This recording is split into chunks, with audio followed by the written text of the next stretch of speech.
Time for some of your email questions. And Gordon, this first one comes from Dennis, who says, I retired last year and received a pension, which I rolled into an investment.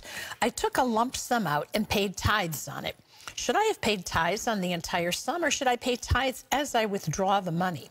I sure appreciate your wisdom and help. Dennis, I get a lot of questions about retirement income and what is, quote, owed on a tithe, close quote.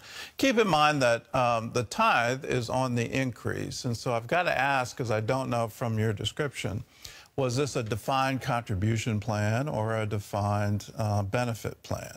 If it was a defined benefit, then yes, indeed it is an increase, and you should be paying tithes. But it's not on, it's on what is available to you. So I think you've done it right, where you got a lump sum, you tithed off of that, you rolled the rest of it into an income-producing asset. As that income comes in, tithe on the increase.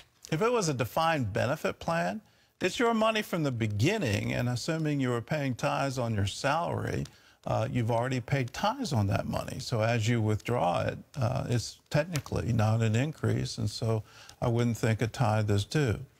Keep in mind that in the New Testament era, we can stand fast in the liberty. And in that liberty, you don't look at it, God's not some mathematician in the sky. He's looking for generous, cheerful givers who mirror his image. For God so loved that he gave. And if you're giving out of love, then blessings will absolutely flow. Well, here's another question about tithing. This is Angela, who asks, my only income right now is my widow's benefit check of $903 per month. Should I be paying tithes on this money? Angela, I just say absolutely no on Social Security benefits.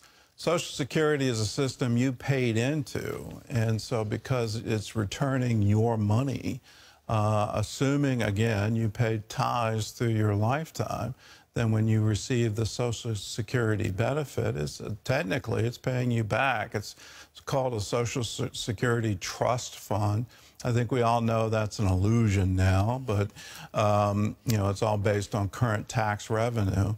But the fact that you paid into that program, you're now withdrawing from what you've already paid. It's not an increase. This is Mary, who says, hi, Gordon. Decades ago, I read Golda Meir's autobiography and learned about the Zionist movement.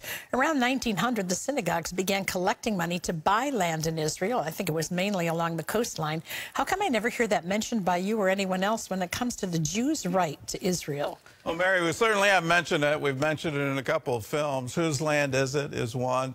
The Hope is another, where we trace back to the, I mean, it's before the Judenstaaten, the birth of the Zionist movement in Switzerland so long ago.